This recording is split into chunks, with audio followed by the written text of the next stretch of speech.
Bonjour les amis.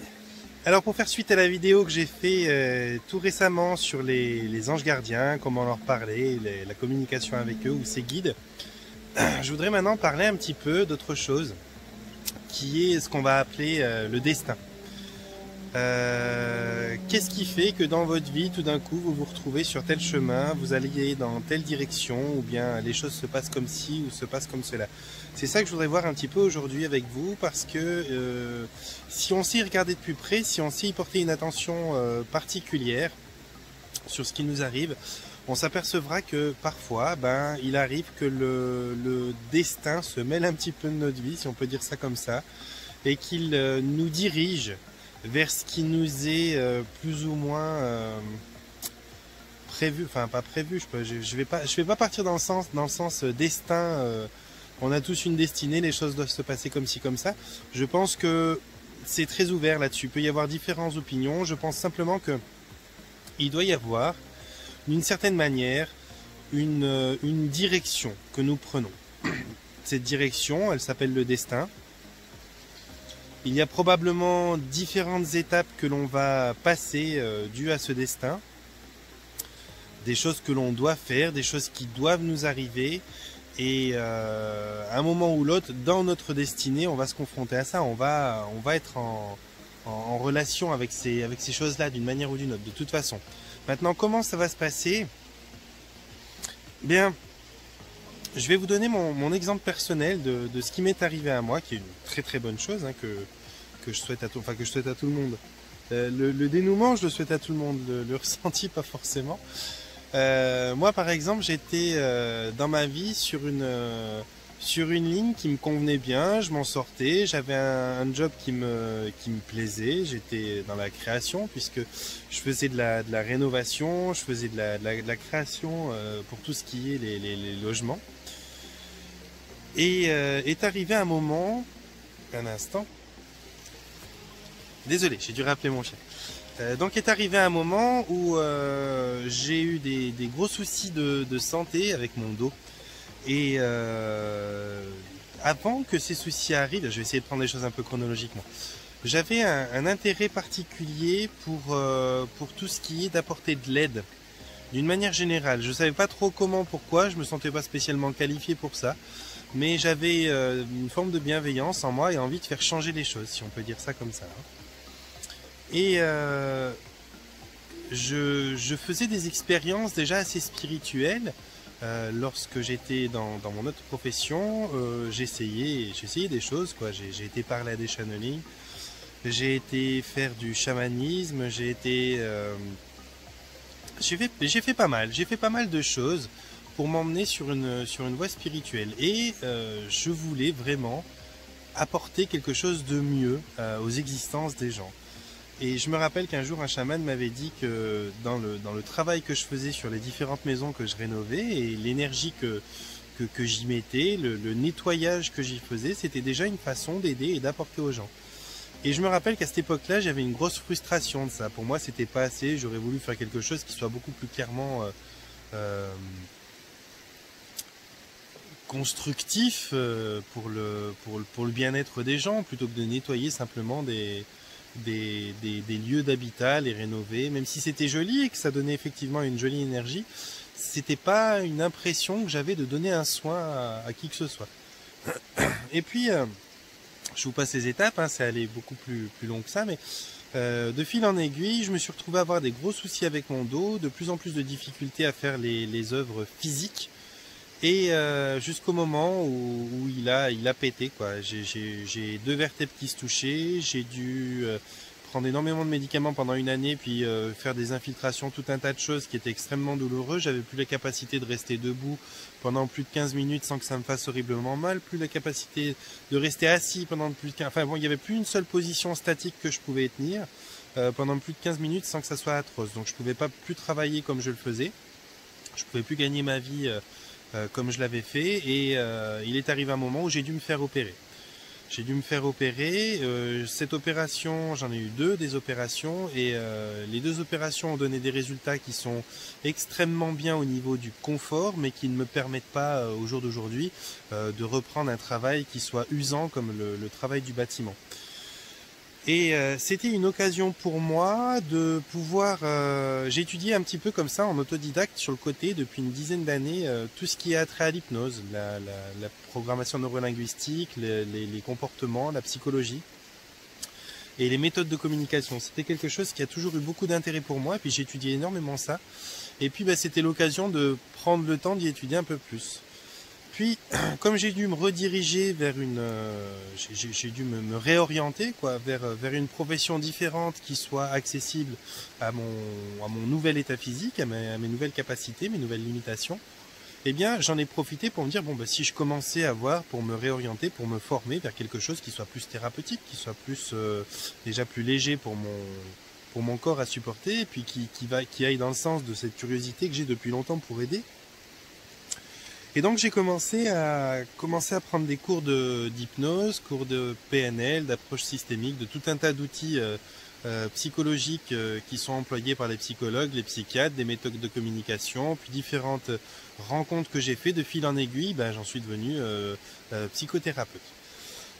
Et puis, quand je fais la synthèse de tout ça, quand je regarde en arrière, c'est quelque chose qui me passionne. Je peux même pas vous décrire à quel point c'est intense le plaisir que j'ai à apporter différentes solutions, différentes méthodes, différents points de vue à des gens pour leur permettre de reprendre leur vie en main, de changer les choses qui leur font du mal, de pouvoir nettoyer d'une certaine manière leur environnement, leur zone de confort pour qu'ils puissent rentrer enfin dans un fonctionnement qui leur sert à quelque chose, qui leur apporte du bien-être.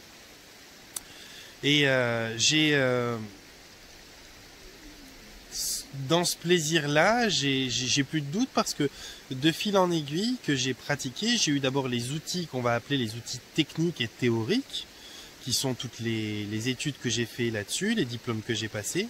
Mais j'ai en parallèle à ça quelque chose qui s'est installé, qui est spirituel, qui n'est pas étudié, qui m'est un petit peu tombé dessus, des aptitudes à comprendre certaines énergies, des aptitudes à transmettre certaines énergies, à travailler avec certaines formes d'énergie, des aptitudes à entendre et à comprendre des entités qui venaient d'ailleurs, et par une des formes d'hypnose que j'ai appris, communiquer directement avec quasiment tout, j'ai envie de vous dire toutes les énergies possibles et imaginables.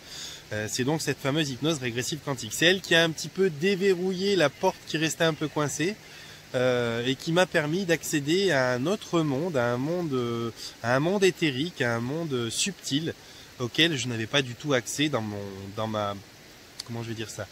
ma façon de visualiser la vie en tant qu'être de matière dans un monde matériel.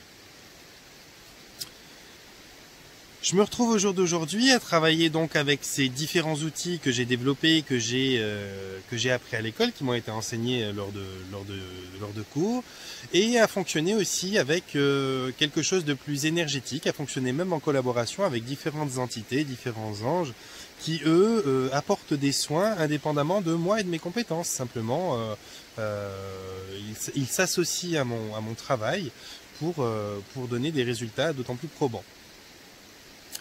Et tout ça, ça s'est passé parce que j'ai mon dos qui s'est cassé, parce que j'ai dû arrêter ce que je faisais, parce que j'ai été forcé et contraint par mon destin, par ma ligne de vie, à faire quelque chose que j'adore faire et que j'aurais adoré faire de moi-même, mais pour faire ça, il aurait fallu que j'aie plus de courage, il aurait fallu que j'ose me dire bon allez basta, j'envoie tout péter. Je fais une nouvelle formation, et puis ceci et cela. Et puis en fait, ce qui s'est passé, c'est que j'avais, comme vous tous, quand vous réfléchissez à ces choses-là, des prétextes. Oui, mais l'argent, mais comment je vais faire?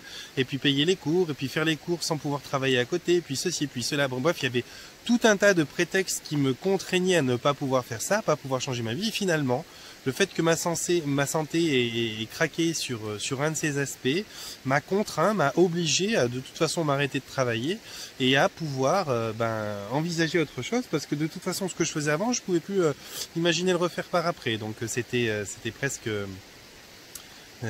incontournable cette direction que je prenais. Mais cela dit, c'est quand même ça qui m'a permis de pouvoir être sur la voie que j'emprunte aujourd'hui. Voie merveilleuse que j'échangerai pour rien au monde, parce que c'est juste... je peux pas vous expliquer, c'est un gros bonheur ce que je vis aujourd'hui. Déjà c'est magique, comparé à la vie simple que j'avais avant, c'est magique. Et cette petite... ouais, cette petite blague que m'a fait le destin à ce moment-là pour me diriger vers ce chemin que je prends maintenant, c'est quelque chose pourquoi j'ai énormément de gratitude, de reconnaissance. Je suis en permanence en train de remercier, d'exprimer ma gratitude et ma reconnaissance pour cette chose qui m'est arrivée, qui est cet accident finalement. Et aujourd'hui, je voulais vous parler un petit peu de ça. Je voulais vous dire que le destin, si vous ne le prenez pas en main, il y a de fortes chances qu'il vous arrive comme ça, qu'il vous soit imposé. Et moi, ce que je voulais aujourd'hui vous transmettre, c'était de ne pas être sous le coup de l'accident, en fait. C'était de ne pas être désolé et puis dégoûté, même j'ai envie de vous dire, parce qu'il vous arrive telle ou telle bricole. Souvent, ce qui vous arrive, c'est quelque chose qui vous ouvre les portes sur quelque chose de meilleur encore pour vous. Et quand on est trop près de ce qui nous arrive, qu'on n'a pas assez de recul, qu'on est trop dans le ressenti ou bien trop émotif, eh bien on se retrouve à râler, on se retrouve à être mécontent parce que on croit qu'on n'a pas de chance, on croit qu'il nous arrive un truc de plus qui va nous empêcher maintenant de pouvoir peut-être travailler comme on aimerait travailler, gagner de l'argent là où on a vraiment besoin de gagner de l'argent. Et puis c'est quelque chose qui peut faire peur, qui peut inquiéter, qui peut donner l'impression qu'on n'a pas de chance, que de plus en plus quelque chose se passe qui nous enlève de la chance, qui nous inquiète, et on peut se demander, si on a cette tendance à regarder les choses comme ça, quand ça va s'arrêter et quand ça va être le moment pour nous où on va pouvoir enfin faire ce qu'on aime, et qu'en plus ce qu'on aime, ça va nous nourrir, ça va nous permettre de vivre, et puis de faire ça d'une manière un peu plus passionnée. Et souvent, c'est ces choses-là qui vous stoppent net dans votre vie et qui vous dirigent ailleurs, autrement, qui sont les petits coups de pouce du destin, qui sont un petit peu ce que vous avez demandé d'une manière inconsciente, et qui vous contraignent lorsque vous n'aviez pas le courage à entreprendre les choses nécessaires pour ça, qui vous contraignent à vraiment changer les choses et à mettre en place les nouvelles choses qui vont probablement plus tard dans vos témoignages être quelque chose de merveilleux. Et ça rejoint un petit peu les discussions que je vous disais avec les anges et les guides, parce que quelque part, on peut s'imaginer que ce sont vos anges, vos guides, les différentes énergies et entités qu'il y a autour de vous, qui travaillent à créer tout ça, qui travaillent à créer les circonstances, à vous mettre à l'endroit précis et au moment précis où il doit vous arriver telle chose, où vous devez faire telle rencontre, et à amener dans votre vie tout un tas d'éléments qui vont, oui, à un moment ou l'autre, vous diriger dans le mur pour que vous vous arrêtiez peut-être finalement. Parce que parfois, quand on est pris par les choses, comment je vais dire ça, les premières responsabilités qu'on a, payer sa nourriture, payer son essence, payer son loyer, son logement, toutes ces choses-là, eh bien, on a tendance à ne pas vouloir s'arrêter, parce qu'on a l'impression que s'arrêter, c'est synonyme de tout perdre, c'est synonyme d'échouer, c'est synonyme comment je vais dire ça, de manque de responsabilité, de mauvaises pensées, parce que on se dit, si je fais pas ci, si je fais pas ça, c'est une forme de caprice, et puis si j'écoute ce caprice pour me faire plaisir, je vais peut-être me foutre dans la merde. Mais quelque part, c'est extrêmement important de vous faire plaisir, c'est extrêmement important non pas d'écouter des caprices, mais de comprendre que de temps en temps, ce qui vous parle, c'est pas juste le truc qui vous fait plaisir et qui vous fait plaisir qu'à vous. C'est vraiment votre voix, c'est vraiment votre vibration, c'est votre âme, c'est ça qui va vous permettre de passer différentes étapes dans l'accomplissement de ce que vous êtes en train de devenir, et peut-être même que ça va être extrêmement utile pour plein de personnes. Moi, dans mon expérience à moi, alors je vais pas me lancer des fleurs, mais quelque part le fait que j'aie réussi à obtenir ces différentes capacités, que j'aie les aptitudes que j'ai maintenant, et que je sois dirigé dans la direction dans laquelle je vais, dans cette profession, dans ce soutien à l'autre, j'ai déjà aidé pas mal de personnes, j'ai déjà donné pas mal de soutien, j'ai déjà permis à plusieurs personnes de pouvoir finalement aller mieux. Et ça, quelque part, je suis extrêmement content de ça et j'aurais pas pu mettre mes compétences à profit si j'avais pas un moment ou l'autre dû arrêter de faire ce que je faisais avant, qui n'était pas aussi efficace et aussi aidant pour les gens, qui aurait perduré, je pense, je me serais pas arrêté comme ça. Et le fait que j'ai dû m'arrêter pour prendre cette nouvelle direction m'a permis d'aujourd'hui pouvoir dire que j'ai aidé plein de gens. Et cette envie d'aider les gens, par contre, je l'avais depuis très très longtemps. J'avais vraiment envie. C'était un petit peu un rêve que j'osais pas faire quelque part. Alors c'est ça que je voulais vous dire aujourd'hui. C'était, si vous arrive une grosse bulle, bon, bien sûr, accusez-la sur le coup, mais prenez le temps de regarder qu'est-ce qui se passe, qu'est-ce que ça peut pouvoir débloquer dans votre vie, qu'est-ce que ça peut vous permettre de faire et qu'est-ce que le destin veut pour vous, qu'est-ce qu'il essaye de vous montrer, de vous permettre de réaliser. Parce que souvent, c'est vraiment un cadeau. Souvent, quand l'univers vous refuse quelque chose, c'est pour vous offrir quelque chose de mieux encore derrière, de plus joli, de plus correspondant à ce que vous rêvez de vivre. Voilà les amis, je pense que je vous ai dit 2-3 mots sur le merveilleux potentiel du destin et comment il peut se mettre en place de temps en temps. Je vais vous envoyer donc un panier de bisous, je vais vous souhaiter de vous porter bien, de prendre soin de vous, et puis bien sûr je vous demande, si ça vous plaît, de mettre un pouce en l'air, de vous abonner et de partager ces vidéos afin de pouvoir leur permettre d'être plus vues. Voilà, panier de bisous, portez-vous bien, prenez soin de vous.